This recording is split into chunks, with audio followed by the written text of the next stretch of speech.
रजनी को बचपन से ही पेंटिंग का बहुत शौक था। वो हमेशा से ही पेंटर बनना चाहती थी, पर उसके माँ और पिताजी ने उसको कभी भी इस चीज के लिए सपोर्ट नहीं किया और उसकी शादी नीरव से हो गई।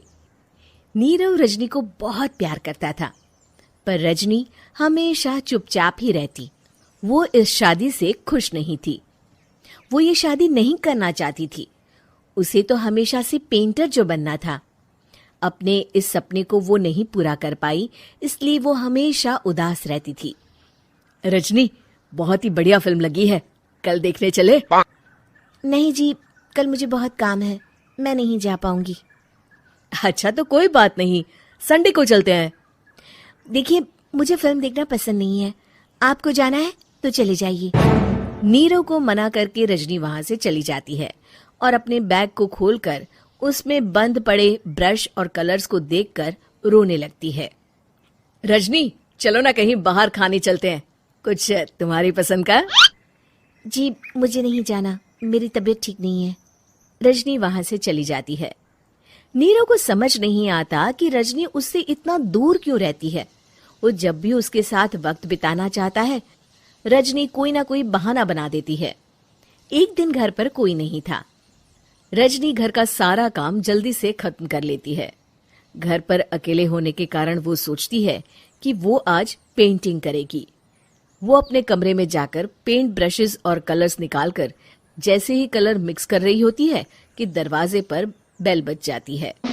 अब कौन आ गया इस वक्त? इतनी मुश्किल से तो मुझे पेंट करने का मौका मिला है।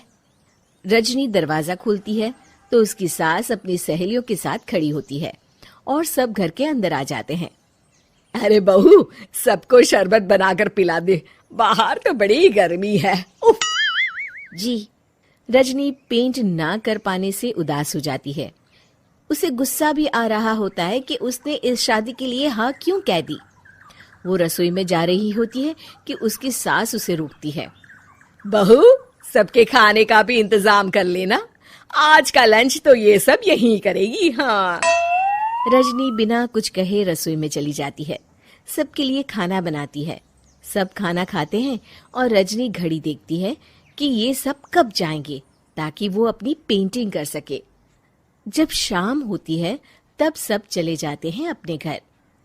अरे बहू, सब तेरे खाने की तो बहुत तारीफ कर रहे थे, सबको बहुत अच्छा लगा खाना।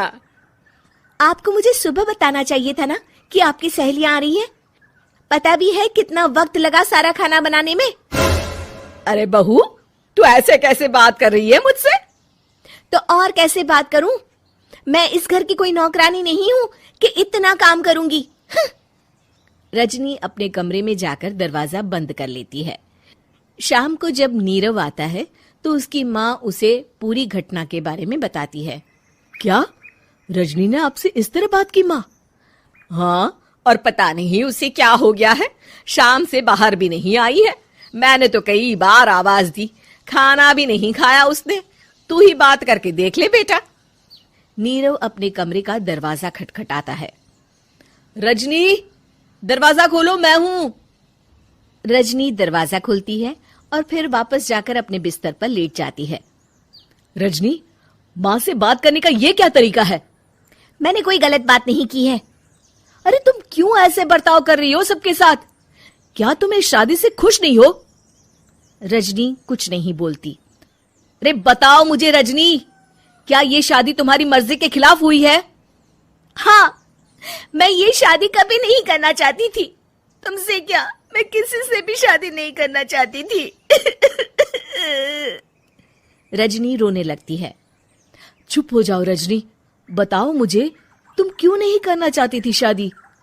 रजनी बेड के नीचे से अपने पेंटिंग्स, कलर्स, ब्रश, पेपर्स निकालती है। इतने में उसकी सास भी कमरे में आ जाती है। ये देख रहे हो, ये थे मेरे सपने। मैं पेंटर बनना चाहती थी, पर माँ पापा ने कभी सपोर्ट नहीं किया और मेरी शादी करवा दी। मेरे सारे सपने टूट गए। हर वक्त बस गुस्सा आता रहता है मुझे। मैं जानती हूँ कि आप लोगों की इसमें कोई गलती नहीं है, पर मैं क्या करूं, मुझे समझ में नहीं आता।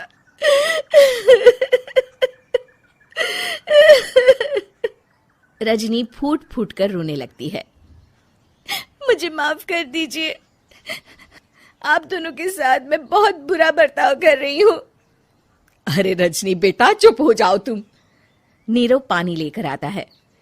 ये लो पानी पियो और शांत हो जाओ। रजनी पानी पीती है और उसकी सास पेंटिंग्स देख रही होती है। अरे नीरव, हमें तो पता ही नहीं था कि हमारी बहू कलाकार है। अरे कितनी अच्छी पेंटिंग्स बनाई है, देखो तो। ये वाली तो मैं अपने कमरे में ले जाऊंगी। आपको ये पेंटिंग्स अच्छी लगी? अच्छी नहीं, बहुत अच्छी लगी। और तुमने हमें बताया क्यों नहीं? तुम जब चाहे पेंटिंग कर सकती हो रजनी। हम तुम्हारे सपनों को पूरा करने में तुम्हारा पूरा साथ देंगे।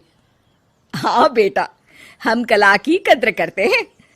हम कलाकार तो नहीं, पर मुझे गर्व है कि मेरी बहू एक कलाकार है।